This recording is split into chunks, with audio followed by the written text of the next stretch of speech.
மந்திரத்தை தினமும் நீங்க எவ்வளவு தூரம் சொல்றீங்களோ அவ்வளவு தூரம் வாழ்க்கையில அடுத்தடுத்து நகர்வை பார்க்க முடியும். அது என்ன மந்திரம்னா குறிச்சு வச்சுக்கோங்க. என்னன்னா சகல காரிய ஜெயப்பிரதே ஜெய ஜெயா.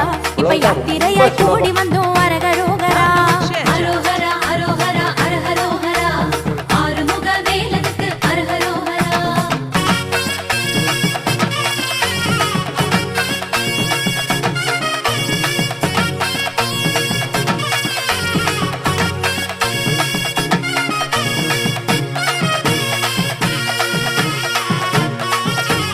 இந்த மந்திரத்தை தினமும் நீங்க எவ்வளவு தூரம் சொல்றீங்களோ அவ்வளவு தூரம் வாழ்க்கையில அடுத்தடுத்த நகர்வை பார்க்க முடியும். அது என்ன மந்திரம்னா குறிச்சு வச்சுக்கோங்க. அது என்னன்னா சகல காரிய ஜெயப்பிரதே ஜெய ஜெயா.